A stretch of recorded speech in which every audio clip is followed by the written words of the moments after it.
ከሌሎች ሰዎች ጋር ግንኙነት ለመፍጠር ስንነሳ ከአራት አንዱን መንገድ እንመርጣለን። ምርጫችንም ስለ ራሳችንና ስለ ሌሎች ሰዎች ካለን እምነትና አመለካከት ላይ ይመሰረታል። አንደኛ፣ ዓላማዎቼን በግሌ ወይንም ብቻዬን ማሳካት አልችልም ብዬ የማምን ከሆነ ጥገኛ መሆንን እመርጣለሁ። ሁለተኛ፣ የራሴን ዓላማዎች ለማሳካት ከመነሳቴ በፊት ሌሎች ዓላማዎቻቸውን እንዲያሳኩ ማገዝ ይኖርብኛል ብዬ የማምን ከሆነ መተጋገዝን እመርጣለሁ። ሶስተኛ፣ ጠንክሬ በመስራት የምፈልገውን አብዛኛውን ነገር በራሴ ማግኘት እችላለሁ ብዬ የማምን ከሆነ ነፃነትን እመርጣለሁ። አራተኛ፣ ጠንክሬ በመስራት የምፈልገውን አብዛኛውን ነገር በራሴ ማግኘት እችላለሁ፣ ይሁን እንጂ የበለጠ ማሳካትና ጥሩ ጊዜ ማሳለፍ የምችለው እርዳታ ስሰጥና ስቀበል ነው ብዬ የማምን ከሆነ ሰጥቶ መቀበልን እመርጣለሁ። የትኛውን እምነት ነው ያስከው? ከዚህ የተሻለው ጥያቄ ግን ዓላማዎችህንና ህልሞችህን ለማሳካት የትኛው እምነት ይሆን የበለጠ የሚያግዝህ የሚለው ነው። በተቻለሽ መጠን ተማሪዎች በብዛት ወደሚገኙባቸው ቦታዎችና ስነ ስርዓቶች ሂጂ። ሄደሽም ታዛቢ ሳይሆን በአግባቡ ተሳታፊ ለመሆን ሞክሪ። ስምሽን በማስተዋወቅ ጀምረሽ። ሁሉም እንዳንቺ ብዙ ሰው የማያውቁ ተማሪዎች ናቸው። በተለያዩ ጊዜያት ከተለያዩ ሰዎች ጋር ተዋወቂ። ይህም ጥሩ ጓደኞች ለመምረጥ እድል ይሰጥሻል። የአንደኛ ዓመት ተማሪ በሁለተኛው ሴሚስተር ሆና የሰጠችው አስተያየት። ይህ ተራኪ ነው።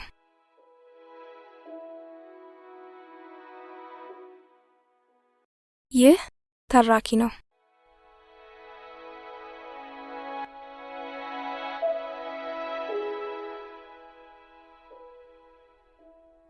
በተለያዩ ክለቦች ተሳትፎ ማድረግ። በዩኒቨርሲቲዎች ውስጥ ለተለያዩ ዓላማዎች የተመሰረቱ ክለቦች ይገኛሉ። አንዳንዶቹ ወቅታዊ ሲሆኑ ለምሳሌ ምረቃን የተንተራሱ፣ ሌሎቹ ግን በቋሚነት የሚዘልቁ ናቸው። ለምሳሌ የጸረ HIV ክበብ ወይም በጎ አድራጊ ክበብ። በክበብ መሳተፍ ከሚያስገኛቸው ጥቅሞች የተወሰኑት ቀጥሎ የቀረቡት ናቸው። አንደኛ፣ ወንድማማችነትን ለመመስረት። ዩኒቨርሲቲ ውስጥ ከአዳዲስ ሰዎች ጋር መተዋወቅ ሊከብድ ይችላል። ዶርሞች በአቦ ሰጥ የሚመደቡበት ስለሆነ ተመሳሳይ ፍላጎቶችና እምነቶች ያላቸው ተማሪዎች ማግኘት ቀላል አይሆንም። የአንዱ ክበብ አባል ከሆንክ ግን ወዲያውኑ የአንድ ማህበረሰብ አባል ትሆናለህ። ዶርም ውስጥ የሌለ እዚህ ግን የሚገኝ ሁሉም ለአንዱ አንዱም ለሁሉም የሚል መፈክር አለ። ከዚህ በተጨማሪ የክበቡ አባላት የሆኑና የምታውቃቸው ብዙ ቀደምት ማለትም ሲኒየርና ከተለያዩ ኮሌጆች የተውጣጡ ተማሪዎች ግቢ ውስጥ ታገኛለህ። ሁለተኛ፣ የአመራር ክህሎትን ለማሳደግ። እያንዳንዱ የክለብ አባል የተለያዩ የአመራር ቦታዎች ለምሳሌ የክበቡ መሪ፣ የኮሚቴ አባል፣ የቡድን መሪ የመሳሰሉትን የመያዝ እድል ይኖረዋል። የሆነ ሆኖ ስለ በጀት አጠቃቀም፣ ስብሰባን ስለመምራት፣ በሰዎች ፊት ስለመናገርና ሌሎች ወንድምና እህቶች ለማነቃቃት እድል ታገኛለህ። እነዚህ ከተመረቅክ በኋላ ጭምር የምትጠቀምባቸው ክህሎት ናቸው። ሶስተኛ፣ የቡድን ስራን መልመድ። ክበቦች የሚያካሂዷቸው ፕሮጀክቶችና ክብረ በዓላት የቡድን ስራ ውጤቶች ናቸው። በተፈጥሮ የመሪ ሳይሆን የተከታይነት ባህሪ ብታሳይ እንኳን በእነዚህ የቡድን ስራዎች የመተባበር፣ የመቻቻልና የመረዳዳት ክህሎትን ትማራለህ። አራተኛ፣ መዝናኛዎች። ክበቦች ባሉበት ሁሉ የመዝናኛ ፕሮግራሞች መኖራቸው የማይቀር ነው። ከሰዎች ጋር ተገናኝቶ ጊዜ ማሳለፍ፣ ወደ መዝናኛ ቦታዎች አብሮ መሄድ፣ እንደ ሁኔታውም መጠጣት፣ ማምሸት ሊኖር ይችላል። የክበብ አባል ስትሆን በዶርምና ሻይ ቤት አካባቢ ማንዣበብ፣ ከተማሪዎች ጋር ለመተዋወቅ ጥረት ማድረግና ብቸኝነት ደህና ሁኑ ማለት ይገባሃል። አምስተኛ፣ አብሮ የሚያጠና ተማሪ ማግኘት። የክበብ አባል ስትሆን ጥሩ ጊዜ ማሳለፍ እንጂ ጥናት የትኩረት አቅጣጫ ላይሆን ይችላል። ይሁን እንጂ እዚህ ያለኸው ለመማር እንደመሆኑ መጠን በዚህ ረገድ ሊያግዙ የሚችሉ ሁኔታዎችና ሰዎችን ማግኘትም ይቻልበታል። ከክበብ አባላት ውስጥ ያንተ ክፍል ጓደኞች ካሉ ከነሱ ጋር የጥናት ቡድን መመስረትም ከክበብ አባልነት የምታገኘው ተጨማሪ ጥቅም ሊሆን ይችላል። 6ኛ የግንኙነት ሰንሰለቶችን መፍጠር። የአንድ ክበብ አባል ስትሆን ወዲያውኑ የትልቅ ማህበረሰብ ኔትወርክ አባል ትሆናለህ። ይህ ኔትወርክ ከምረቃ በኋላ የሚያጋጥምህን ስራ ማጣት ለመቅረፍ የሚያግዝ ሊሆን ይችላል። የክበቡ አባላት የነበሩ ተማሪዎች አሁን በተለያዩ የሀገሪቱ ክልሎች በተለያዩ ቢሮዎች እየሰሩ ስለሚሆን ስራ እንድታገኝ የማገዛቸው እድልም ያን ያህል የሰፋ ይሆናል። ብዙ ሰው ባወቅክ መጠን የስኬት መጠንህም ያን ያህል ከፍተኛ እንደሚሆን ልብ ልትለው ይገባል። የአንድ ክበብ አባል መሆን የዩኒቨርሲቲ ህይወትን ምን ያህል እንደሚያዳብርና አርኪ እንደሚያደርግ ከራሴ ተሞክሮ አይቼዋለሁ። ሁሉም የዩኒቨርሲቲ ተማሪ በዚህ ተሞክሮ ስር እንዲያልፍ እመክራለሁ። የዩኒቨርሲቲ ምሩቅ። ይህ ተራኪ ነው።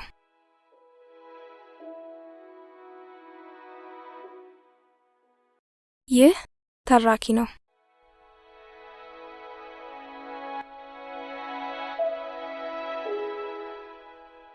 በክበባት የመሳተፍ ውጤት። የክለብ አባል መሆን የራሱ የሆኑ ፈተናዎች እንዳሉትም ማወቅ ያስፈልጋል።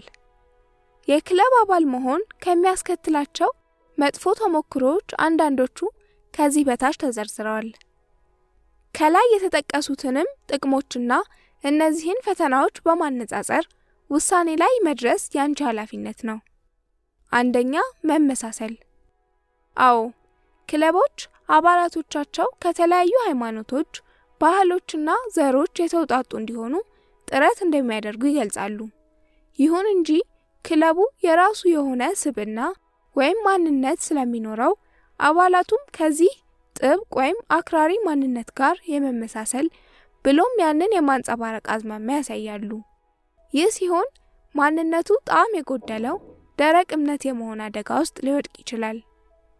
2ኛ የወሲብ ትንኮሳ መብዛት። ክለቦች ተወዳጅ ከሚያደርጋቸው ነገሮች አንዱ የተቃራኒ ጾታዎች በቀላሉ የመተዋወቅና በቀላሉ ጓደኝነት የመመስረት አጋጣሚዎችን መፍጠራቸው ነው። ይህ አንዳንዴ በአግባቡ ሳይያዝ ይቀርና በጉልበት ወሲብ የሚፈጸምበት አጋጣሚ ይኖራል። በተለይ መጠጥና ጾች የሚጨመሩባቸው መዝናኛዎች ይህ መሰል ወንጀሎች በብዛት ይስተዋልባቸዋል። 3ኛ ብዙ መጠጦች የሚጠጡበት ይሆናል። የዩኒቨርሲቲ ተማሪዎች የሚዝናኑት በአብዛኛው ማታ ማታ ስለሆነ የግቢ መግቢያ ሰዓት ከመድረሱ በፊት ቶሎ ቶሎ የመጠጣት ዝንባሌ ይታይባቸዋል። የክበብ አባል መሆን ደግሞ ወደ ፉክክር ሊያስገባ ስለሚችል በአጭር ጊዜ ውስጥ ብዙ የጠጣ ተማሪ ተደናቂ የሆነ ሊመስለው ይችላል። በዚህ ምክንያት ብዙ ሴት ተማሪዎች ሰክረው የግዳጅ ወሲብ ሰለባ ሆነዋል።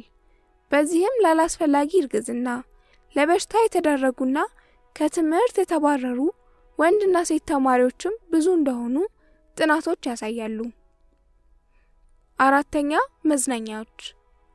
ቀደም ሲል እንደተገለጸው የመዝናኛ ፕሮግራሞች ከሰዎች ጋር ለመተዋወቅ ጥሩ አጋጣሚ መፍጠራቸውን ያህል ለአደጋ ሊዳርጉም ይችላሉ። ብዙ ተማሪዎች ሲዝናኑ ኃላፊነት በጎደለው መንገድ ይሆንና ለስካር ብሎም ለጥቃት ይዳረጋሉ። በዚህም ምክንያት ዩኒቨርሲቲዎች የሰዓት እላፊዎችን ተግባር ላይ ያዋሉ ተማሪዎች በጊዜ እንዲገቡ ጥረት ያደርጋሉ። ክበቦችም ከዩኒቨርሲቲ ኃላፊዎች ጋር ተግባብተው ለመስራት እንዲያግዛቸው አባላቶቻቸው ኃላፊነት በተሞላው መንገድ እንዲዝናኑ ማድረግ ይጠበቅባቸዋል። 5ኛ ተመሳሳይ ፊቶች። አንድን ክለብ ከተቀላቀልሽ ተቀላቀልሽ ነው። መውጣቱ አዳጋች ሊሆንብሽ ይችላል። አንዷ የዶርም አባልሽ ካስጠላችሽ መዝጋቱ ላያስቸግርሽ ይችላል። ከክበብ አባልሽ ጋር ግን ይህ ከባድ ሊሆን ይችላል። ምክንያቱም አብረሹ ነው የምትመገቢውና የምትዝናኙው። በዚህ ሳቢያ አንዳንዴ አባላቱም ሊደብሩሽና ሊያስጠሉሽ ይችላሉ። 6ኛ ወጪ። የክለብ አባል መሆን ብዙ ወጪ ያስወጣል። የአባልነት መዋጮዎች፣ የመዝናኛ ክፍያዎች ወዘተ አሉብሽ። ይህ እንግዲህ ከመደበኛ የዩኒቨርሲቲ ወጪዎች ተጨማሪ ስለሚሆን ለብዙ ተማሪዎች ከባድ ፈተና ሊሆን ይችላል። ይህ ተራኪ ነው።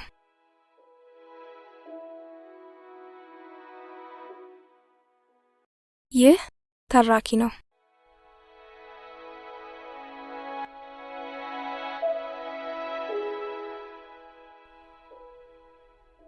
ምቹ ክበብን እንዴት መምረጥ ይቻላል? አንድ ፍላጎትህን ሊያሳካልህ የሚችል ክለብ መርጦ አባል መሆን የዩኒቨርሲቲ ህይወትን ማለትም መማርን፣ ግለ መሻሻልንና እድገትን ሊያግዝ ይችላል። አባል መሆን የምትችልባቸው ብዙ የክለብ አማራጮች ሊኖሩ ይችላሉ። ከበጎ አድራጎት እስከ ሮታሪ ብሎም የደም ለጋሾች ክለብ። የአንዱ ክለብ አባል ከመሆን በፊት ግን አንዳንድ ጥያቄዎችን መጠየቅ ሳይበጅ አይቀርም። አንደኛ፣ ከክለቡ ዓላማ ጋር እስማማለሁ ወይ? ሁለተኛ፣ የቀድሞ ጓደኞቼንና የቤተሰብ ትስስሬን ሳልተው አዳዲስ ጓደኞችን ማግኘት እችላለሁ ወይ? ሶስተኛ፣ ይህን ክለብ የምቀላቀለው ለምንድን ነው? ምክንያትህ ብቸኛ ላለመሆን ብቻ ከሆነ ሁለተኛ አስብበት። አራተኛ፣ የመዝናኛ ፕሮግራሞች አሉ ወይ? በተለይ ለኔ ደስታ የሚፈጥሩልኝን አይነት መዝናኛዎች። አምስተኛ፣ ለክለቡ ምን አስተዋጽኦ ማድረግ እችላለሁ? ስድስተኛ፣ ክለቡ ስለኔ በምን መንገድ ይጠቅመኛል? ሰባተኛ፣ የክለቡ አባላት በተለያዩ በጎ መንገዶች ሊፈትኑኝ ይችላሉ? ስምንተኛ፣ ትምህርቴንና ሌሎች ኃላፊነቶቼን በማይጎዳ መንገድ የአባልነት ግዴታዎቼን መወጣት እችላለሁ?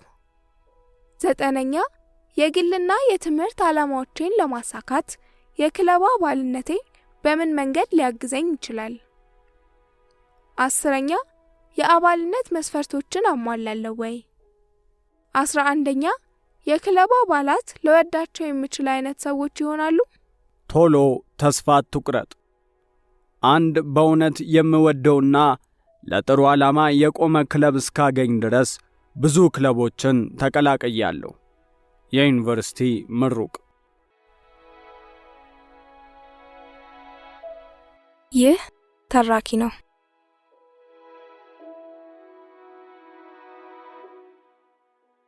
ይህ ተራኪ ነው።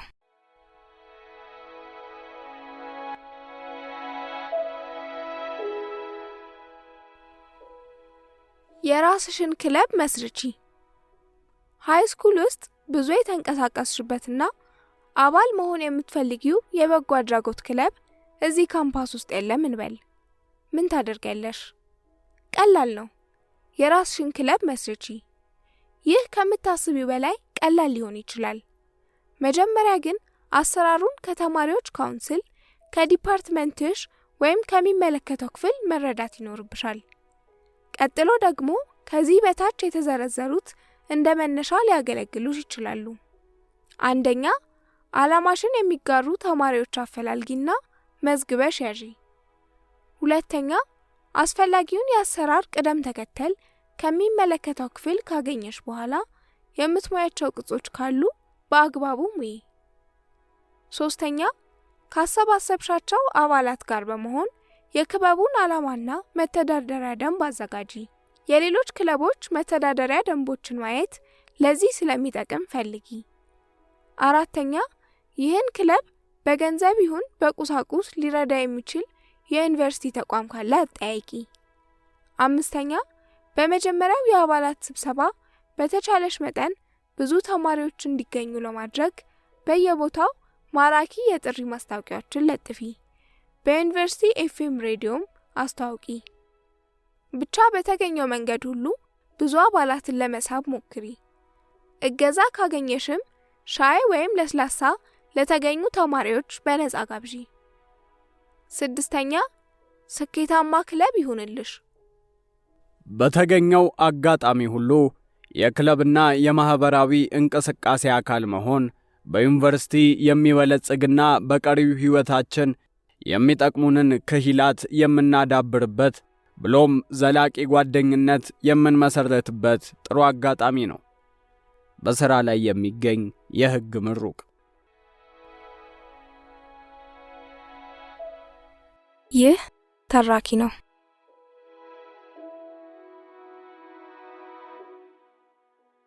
ይህ ተራኪ ነው።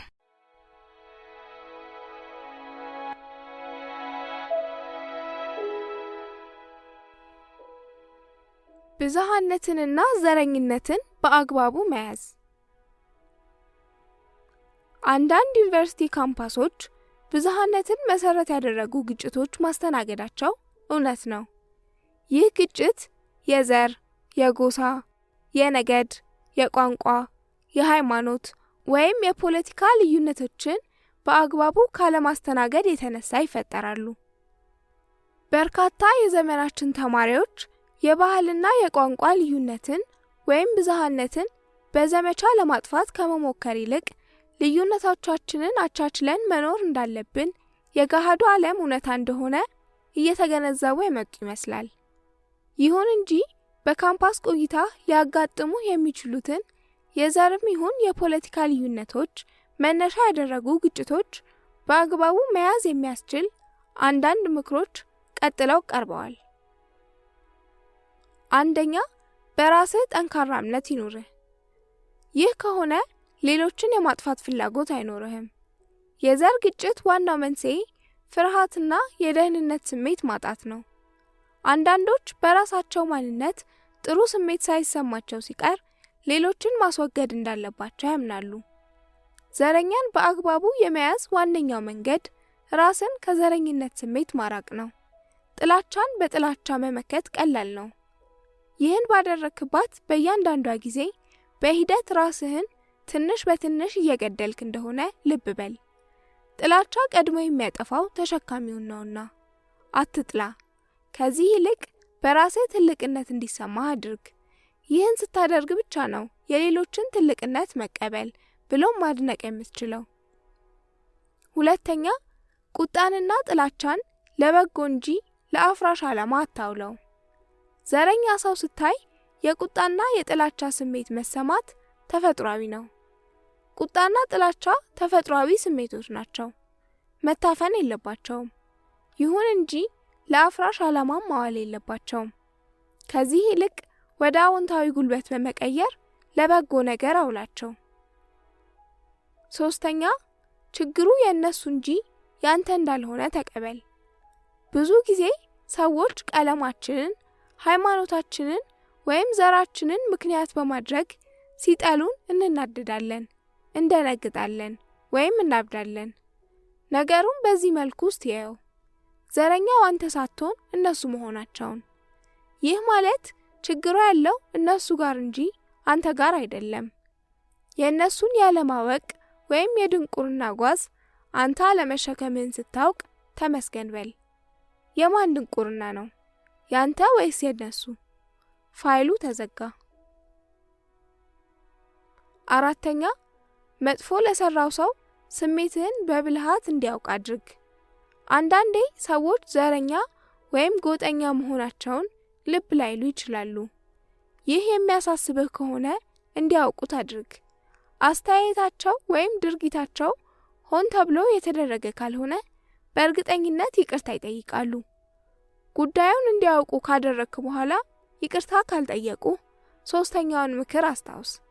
ያንተ ሳይሆን የነሱ ችግር መሆኑን እወቅ። አምስተኛ፣ ለምታምንበት በጽናት በመቆም ሐቀኛነትህን ለማሳየት ሞክር። ሁሌም ትክክለኛውን ነገር አድርግ፣ ምንም እንኳን በሌሎች ተቀባይነት የሌለው ቢሆንም። ይህን ማድረግ በጣም ከባድ ሊሆንብህ ይችላል፣ ማድረግ ግን አለብህ። ብዙ ጊዜ እኛ ፊት ጓደኞቻችን ወይም የማናውቃቸው ሰዎች በሌሎች ላይ ዘርን መሰረት ያደረገ ትንኮሳ ሲያካሂዱ ዝም እንላለን። ምንም እንኳን የሰነዘሩት ዘርን መሰረት ያደረገ አስተያየት እኛን ወይም ዘራችንን የማይመለከት ቢሆንም በመቃወም ሐቀኝነታችንን እናረጋግጥ። ጥፋት ሲፈጸም አንድ ነገር ካላደረክ ወይም ምንም የተቃውሞ ድምጽ ካላሰማ ከአድራጊው እኩል አንተም ጥፋተኛ መሆንህን አስተውል። ያንተ ድርጊት የእነሱን አቋም ያስቀይራል እያልኩ አይደለም። ይሁን እንጂ አንተ ባለህበት የሚያደርጓቸውን ድርጊቶችና ንግግራቸው ግን በእርግጠኝነት ይቀይራል። ከዚህ በተጨማሪ ላመንክበት ነገር መቆምህን ስትመለከት ጥሩ እንቅልፍ ይወስድሃል። ማርቲን ሉተር ኪንግ ይህም በተሻለ ሲገልጽ እንዲህ ይላል፣ የትም የተደረገ ኢፍትሃዊነት ሁሉም ጋር እንደተደረገ ኢፍትሃዊነት ነው።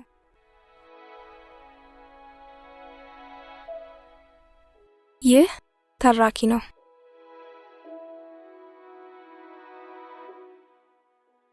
ይህ ተራኪ ነው።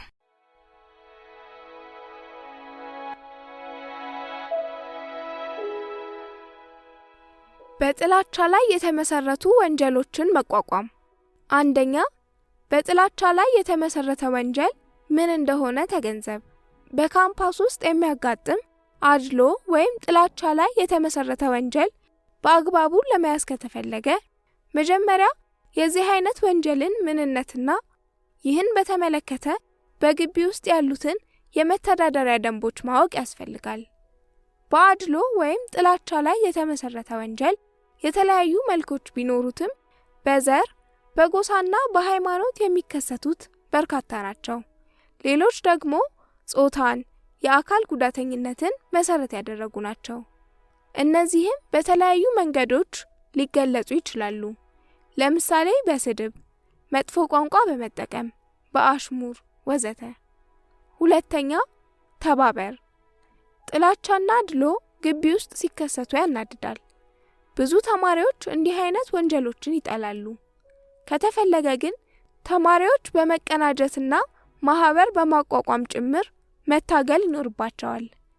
ሌላው አማራጭ ደግሞ በዚህ ወቅት አናሳ ከሆኑት ተጠቂዎች ጋር ማበር ነው። በተለይ የዚህ የጥላቻ ወንጀል ሰለባ የሆኑት አናሳ ተማሪዎች የደህንነት ስጋት ላይ ይወድቃሉ። ስለዚህ እነሱን ማገዝ ያስፈልጋል። ይህ ጥረትህ ሁሌም በበጎ ይመለከቱታል ማለት ላይሆን ይችላል። ሊጠራጠሩ ይችላሉ። ይሁን እንጂ እገዛ አያስፈልጋቸውም ማለት አይደለም። ኃላፊነት ውሰድ፣ የራስህን ድርሻ ተወጣ። ሶስተኛ፣ መረጃ ይኑርህ። ቀደም ሲል የተከሰቱ ተመሳሳይ ወንጀሎች ስለመኖራቸው ተመራቂ ተማሪዎችን፣ ክበቦችን፣ መምህራንን ወይም ሌሎች ካንተ የተሻለ ቆይታ ያላቸው ተማሪዎችን በመጠየቅ መረጃ ማግኘት ያስፈልጋል። ከነዚህ በምታገኘው መረጃና ምክር ላይ በመመስረት ተማሪዎችን ማስተባበርና ወንጀሉን የምትቋቋምበት የድርጊት መርሃ ግብር መቅረጽና መተግበር ትችላለህ። አራተኛ፣ ተጠቂዎቹን አግዝ። ጥላቻና አድሎን መሰረት ባደረጉ ወንጀሎች የተጠቁ ሰዎች በማንኛውም የወንጀል አይነት እንደተጠቁ ሰዎች ጥቃቱ እነሱን ብቻ ለይቶ ኢላማ እንዳደረገና በሌላ ሰው እንደማይደርስ አድርገው ይመለከታሉ። ከዚህ የተነሳም አንዳንዶች ከሰቆቃ ወይም ከአስቸጋሪ ተሞክሮ መላቀቅ ይችሉ ዘንድ ብዙ ትኩረትና ድጋፍ ይፈልጋሉ። ሌሎች ደግሞ ለብቻቸው መሆንን ይፈልጋሉ። እንዴት ማገዝ እንደምትችል ለማወቅ እነሱ መጠየቅ ጥሩ ነው። መልሶቻቸውን በማዳመጥ በሚፈልጉት መንገድ ለማገዝ ሞክር። አምስተኛ፣ ጉዳዩ እንዲታወቅ አድርግ። አንተን ያናደደህ የጥላቻ ወንጀል ክስተት በሌሎች ዘንድ በሚገባ የታወቀ ነው ብለህ ልታስብ ትችላለህ። ይሁን እንጂ ሰዎች ሁኔታዎችን በተለያየ መንገድ ይገነዘባሉ። የተከሰተውንም ነገር ትኩረት ሰጥተው ያላስተዋሉት ሊኖሩ ይችላሉ። ስለሆነም የተገኘውን መንገድ በመጠቀም ስለ ሁኔታው ብዙ ተማሪዎችና የዩኒቨርሲቲ ማህበረሰብ እንዲያውቅ አድርግ።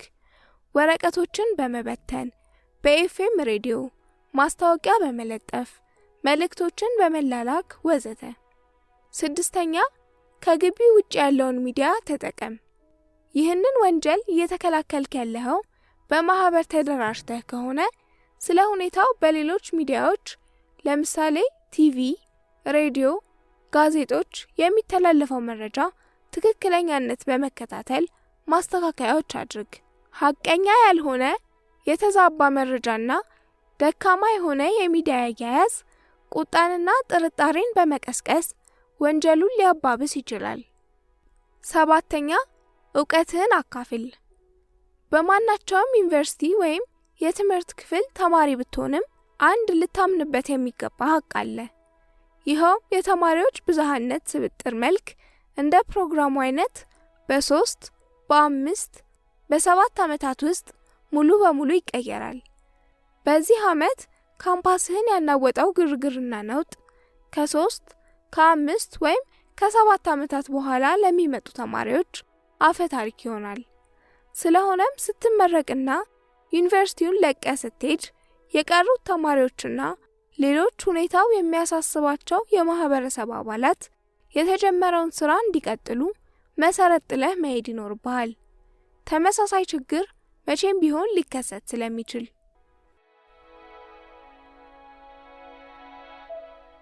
ይህ ተራኪ ነው።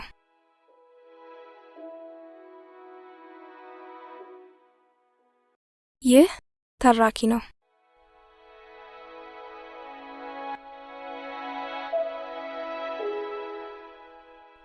አሉታዊ ሁኔታ ውስጥ የሚከቱ የአቻ ተጽዕኖዎችን መቋቋሚያ መንገዶች። የአቻ ጓደኛ ተጽዕኖ ምንነትን መገንዘብ። አቻ ማለት በተመሳሳይ ዕድሜ ውስጥ የሚገኝ ወንድም ሆነች ሴት እኩያ ማለት ነው።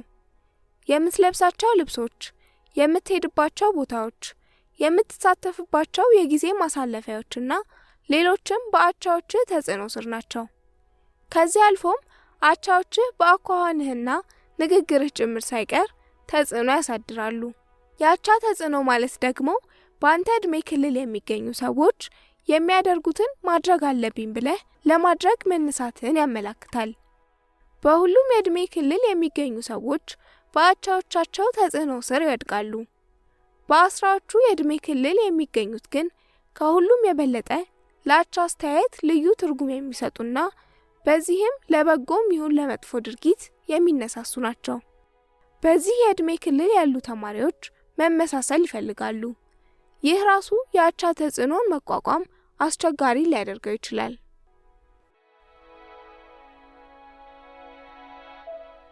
ይህ ተራኪ ነው።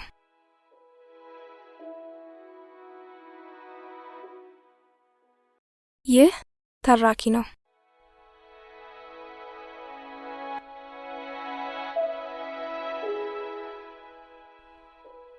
አርአያ ሰቦች። አርአያ ሰብ ማለት በባህሪም ሆነ በአመለካከት የምታደንቀውና እንደሱ መሆን የምትመኘው ሞዴል ሰው ማለት ነው። መምሰል የምትወደው አርአያ በመሆኑ በአስተሳሰብህ ላይ ተጽዕኖ ያሳድራል። አትሌቶች፣ ሙዚቀኞች፣ የፊልምና የቲያትር ተዋናዮችና ሌሎችም ታዋቂ ሰዎች ለብዙ ሰዎች አርአያ ናቸው። ይሁን እንጂ የቤተሰብ አባላትና ጓደኞች አርአያ ሊሆኑ ይችላሉ። አንተ የምታደርገውን እንዲያደርግ፣ የምትሆነውን እንዲሆን ለአንዱ ሰው አዎንታዊ አርአያው ልትሆን ትችላለህ። በጎ አርአያ ሰቦች ለሌሎች አዎንታዊ ተጽዕኖ ፈጣሪዎች ሊሆኑ ይችላሉ። የበለጠ ጥረት እንድታደርግ፣ ስለ ወደፊትህ እንድታስብና ገንቢ ወይም ለአንተ ጠቃሚ የሆኑ ባህሪያትን እንድታጎለብት ሊያነሳሱ ይችላሉ። አርአያ ሰቦች ከዚህ አልፈው ማድረግ የሌለብህን በማሳየት የእኩይ ድርጊት ምሳሌዎች ሊሆኑ ይችላሉ። አርአያ ሰቦቹ የማያጤሱ እጾችን የማይጠቀሙ የሆነለት አንድ ወጣት እነሱን በመከተል ከነዚህ ሱሶች ራሱን ሊያርቅ ይችላል። እንደ መጥፎ አጋጣሚ ሆኖ ግን ሁሉም አርአያ ሰቦች ትችያለሽ። 6ኛ ተመሳሳይ አስተማሪ ያስተማረቻቸው ቀደምት ተማሪዎች ካሉ እንዴት እንደያዟት ጠይቀሽ ምክራቸውን በተግባር አዊ። 7ኛ በብልጣብልጥ አቀራረብ አስተማሪውን ጓደኛሽ ለማድረግ አትሞክሪ። እንዲህ ስታደርጊ እውነትም ዋጋ የሌለሽና መደበቅ የምትፈልጊው ነገር እንዳለ ሊያሳብቅብሽ ስለሚችል ጥንቃቄ አድርጊ። ከዚህ ይልቅ የቻልሽውን ጥሩ ስራ ሰርተሽ ስራው ስላንቺ እንዲናገር ማድረግ ሳይሻል አይቀርም። 8ኛ ከኔ በለጠ ይወዳቸዋል የምትያቸውን የክፍሉ ተማሪዎች አማክሪ። ካንቺ በተለየ መልኩ ምን ስለሚያደርጉ ይሆን የወደዳቸው? ምክራቸውን ስሚ፣ እንደነሱ ለመሆንም ሞክሪ። 9ኛ ከራስህ ጋር እውነቱን። ጉዳዩ ከአስተማሪው ጋር የሚያያዝ ነው ወይስ ከአዲስ ሁኔታ ጋር ስትታገል የተፈጠረ የራስህ ችግር ይሆን? ምናልባት ትኩረት ማድረግ ያለብህን ነገር እያሳየህም ሊሆን ይችላል። ራስህን ከባድ ጥያቄዎች ጠይቅ። ወደ ውጪ ብቻ ሳይሆን ወደ ውስጥህም ተመልከት። እዚህ የመጣኸው ለዚህ አይደል እንዴ? የአስተማሪ የተለያዩ የስብዕና መገለጫ መልኮች። የተለያዩ አስተማሪዎች ከተማሪዎች የሚጠብቋቸው የተለያዩ የባህሪ መግለጫ መስፈርቶች ይኖራቸዋል። በተቻለ መጠን የአቀራረብና የአሰራር ባህሪያቶቻቸውን ባወቃችሁ መጠን ከነሱ ማግኘት የሚገባችሁን ሁሉ የማግኘት እድላችሁ ይሰፋል። ከዚህ በታች የባህሪ ሁናቴያቸው የተዘረዘሩ አስተማሪዎች ላትወዷቸው ትችላላችሁ። ይሁን እንጂ በአግባቡ መያዝ ግን ይኖርባቸዋል። እነዚህን የአስተማሪ አይነቶች በተለያዩ ስሞች እንደምትጠሯቸው ይታወቃል፣ ወይም ደግሞ የራሳችሁ የሆነ መስፈርት ሊኖራችሁ ይችላል። አንደኛ፣ ተናዳፊዋ፣ ቀዝቀዝ ያለች፣ ብዙ የምትጠብቅ፣ አምባገነንና ከራሷ ውጪ የሌሎችን ሐሳብ የማትቀበል። ከዚህች አስተማሪ ጋር እንደ አስፈላጊነቱ የሚለዋወጥ እንጂ ድርቅ ያለ አቀራረብ ላያዋጣ ይችላል። ተዋት ትግዛ፣ ድሮውንስ መቆጣጠሩ አይቀር። ሁለተኛ፣ መንጌ። ይህ አይነቱ አስተማሪ አምባገነንና ለሌላው ግድ የሌለው ከቃሉ ዝንፍ የማይል ጉልበተኛ ነው። ስራውን ግን በሚገባ ስለሚሰራ ግማሽ መንገድ መጥቶ ለሚቀርበው ተማሪ ጥሩ አቀራረብ ሊያሳይ ይችላል። ይህን አይነት አስተማሪ በትዕግስት መያዝና ስራን በትጋት በመስራት በቀላሉ ማስደሰት ይቻላል። ሶስተኛ፣ ቀልበቢሱ፣ ላላ ያለ አያያዝ ይከተላል። ደግ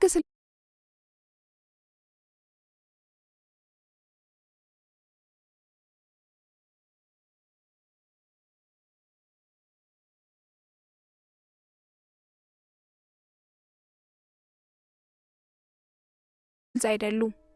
ከተማሪዎቹ ምን እንደሚፈልግ በወጉ የተረዳ አይመስልም። ከቻልክ ብትርቀው ይመረጣል። አራተኛ፣ ለፍላፊው፣ የክፍል አያያዝ ስርዓት የለውም።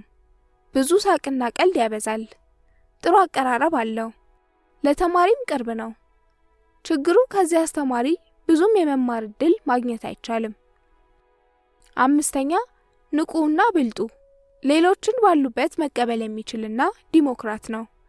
ለስራው ራሱን የሰጠ፣ ከተማሪዎቹ ምን እንደሚጠብቅ ጠንቅቆ የሚያውቅና ራሱን ሙሉ በሙሉ ለተማሪዎች የሰጠ አስተማሪ ነው። ይህን አስተማሪ በትኩረት ተከታተለው።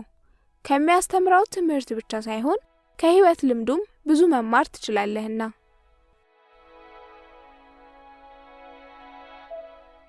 ይህ ተራኪ ነው።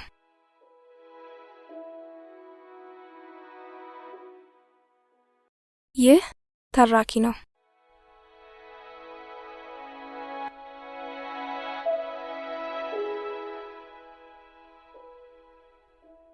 የአዎንታዊ አስተሳሰብ ባለቤት የመሆን ፋይዳዎች። ቁልፍ ነጥብ፣ አንተ እንደ ሐሳብ ነህ። ደጋግመህ የምታስበውን ሐሳብ ወደ በጎ ስትቀይረው ህይወትህም ትለወጣለች። አዎንታዊ አስተሳሰብ ወይም ሐሳብ ለምን? ሁሉም ስሜቶቻችን፣ እምነቶቻችንና ዕውቀቶቻችን በውስጣዊ ሐሳቦቻችን ላይ የተመሰረቱ ናቸው። እነዚህ ውስጣዊ ሐሳቦቻችንም በእኛ ቁጥጥር ስር ናቸው። አወቅነውም አላወቅነውም። አዎንታዊ ወይም አሉታዊ፣ ትጉ ወይም ደነዝ፣ ንቁ ወይም ዘገምተኛ መሆን እንችላለን። በሰዎች መካከል የሚገኘው ትልቁ ልዩነት የአመለካከት ልዩነት ነው። ለአንዳንዶች መማር በደስታና በጉጉት የተሞላ ተሞክሮ ነው። ለሌሎች ደግሞ ትምህርት አድካሚና አሰልቺ ነው። ለብዙዎች ትምህርት ወደ ስራ ለመግባት በር ከፋች ስለሆነ በይሁንታ ይቀበሉታል። አብዛኛው ሰው ደስተኛ የሚሆነው አእምሮውን ደስተኛ ባደረገው መጠን ነው። አብርሃም ሊንከን። አሁን ያሉን አመለካከቶች ከወላጆቻችን፣ ከአስተማሪዎቻችን፣ ከጓደኞቻችንና ከህብረተሰቡ ባገኘናቸው ትምህርቶችና ግብረ መልሶች ላይ የተመሰረቱ ናቸው። እኛ ለራሳችን በሚኖረን አመለካከት ላይ ይመሰረታሉ። እነዚህ በጋራ ሆነው ስለ ራሳችን የሚኖረንን እይታ ብሎም ስለምንኖርባት ዓለም ያለንን እይታ ይወስናሉ። እነዚህ አመለካከቶች ተጠናክረው የሚቀጥሉት ከራሳችን ጋር በምናደርገው ውይይት አማካይነት ነው። ስለሆነም አመለካከቶቻችንን ለመቀየር የመጀመሪያው እርምጃ በውስጣዊ ውይይት ማንነታችንን መለወጥ ነው። ከራሳችን ጋር የምናደርገውን ውይይት እንዴት በመከወን ራሳችንን እንለውጣለን? 3 መንገዶች አሉ። እነሱም ቁርጠኝነት፣ ቁጥጥርና ፈተና ናቸው። አንደኛ፣ ቁርጠኝነት። ስለ ራስህ ቁርጠኛና አዎንታዊ አቋም ይኖርህ። ይህም ትምህርትህን፣ ቤተሰብህን፣ ጓደኞችህን፣ ሀገርህን፣ ተፈጥሮንና ሌሎች ጠቃሚ ናቸው የምትላቸውን ቁም ነገሮች በሚመለከት ሊሆን ይችላል። ይህን አቋምህን በተቻለ መጠን ለሌላ ጊዜያዊ ጥቅም አሳልፈህ ላለመስጠት ለራስህ ቃል ግባ። ሁለተኛ፣ ቁጥጥር። አእምሮህ ጠቃሚ በሆኑ ነገሮች ላይ እንዲያተኩር አድርግ። ደጋግመህ የምታስበውን ነውና የምትሆነው። የምታስበውና የምታደርገው ሁሉ እቅድና ቅደም ተከተል በማስቀመጥ አከናውን። ችግር ሲገጥምህ በምን መንገድ እንደምትወጣው ቀድመህ ዘዴ ተልም። ዘና ማለትን ተለማመድ። ስኬቶችህን ለደስታ፣ መሰናክሎችህን ለመማሪያነት ተጠቀምባቸው። ለራስህ እውነት ሁን። ነገሮች በቁጥጥር ስር መሆናቸውን መቼም ቢሆን አትርሳ። ሶስተኛ፣ ፈተና። መጥፎ አጋጣሚዎችን እንደ ችግር ሳይሆን እንደ ፈተና አያቸው። እንደ ችግር ካያቸው መፍትሄውን ከውጭ የምትጠብቅ ሰው ትሆናለህ። እንደ ፈተና ካያቸው ግን ለመወጣት የራስህን ጥረት ታደርጋለህ። በየዕለቱ ለውጥና መሻሻል አሳይ። የቻልከውን አድርገህ ወደፊት ተራመድ እንጂ ወደ ኋላ አትመልከት። አዳዲስ ነገሮችን ሞክር። ከአዳዲስ ሰዎች ጋር ተዋወቅ። ጥያቄ ጠይቅ እንጂ በይሆናልና በግምት አትወስን። በጥሩ ተስፋ የተሞላ ሁን። ቁርጠኝነት፣ ቁጥጥርና ፈተና በበኩላቸው አዎንታዊ አስተሳሰብን ያዳብራሉ። ከነዚህ በተጨማሪ አዎንታዊ አመለካከትን የሚያሳድጉ ተግባራት የሚከተሉት ናቸው። በእያንዳንዱ ክፍለ ጊዜ በአዎንታዊ ስሜት የተሞሉ ተማሪዎችን ፈልግና ጓደኛ አድርጋቸው። ከእያንዳንዷ ሌክቸር አንዲት ተጨማሪ ጥሩ ሀሳብ አግኝ። በእያንዳንዷ የመጽሐፍ ምዕራፍ አንድ ጠቃሚ ንድፈ ሀሳብ ወይም ዘዴ ፈልግ። ለእያንዳንዱ ጓደኛ ዛሬ ከተማርካቸው ውስጥ አንድ ጠቃሚ መረጃ አካፍል። ለእያንዳንዱ አስተማሪ ጥያቄ መጠየቅ ልማድህ አድርግ። ዓላማዎችህን፣ አዎንታዊ ሀሳቦችህንና ድርጊቶችህን በዝርዝር ያዝ። አስታውስ፣ አንተ እንደ ሀሳብ ነህ። ደጋግመህ የምታስበው ሀሳብ በጎ ላይ እንዲያተኩር ስታደርግ ህይወትህም ትለወጣለች። አእምሮን የሚያነቃቁ 5 መልካም መዓዛዎች። እነዚህ ከእጽዋት የሚገኙ መዓዛዎችና ጣዕሞች የሰውነታችንን ሚዛንና ውህደት ያስተካክላሉ፣ ድካምንም ይቀንሳሉ። እነዚህም አንደኛ ሎሚ፣ ሁለተኛ ሲናሞን፣ ሶስተኛ ፔፐርሚንት፣ አራተኛ ባሲል፣ አምስተኛ ሮዝሜሪ ናቸው። ዘና የሚያደርጉ 6 የመዓዛ አይነቶች። እነዚህን ደግሞ ከጥናት በኋላና ወደ መኝታ ከመሄድ በፊት የምትጠቀማቸው ናቸው። እነዚህም አንደኛ ላቬንደር፣ ሁለተኛ ብርቱካን፣ ሶስተኛ ሮዝ፣ አራተኛ ካሞሚል፣ አምስተኛ ነድ ወይም ኡድ፣ ስድስተኛ ሴዳር።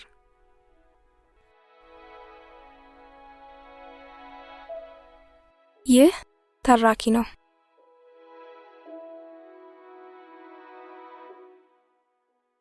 ይህ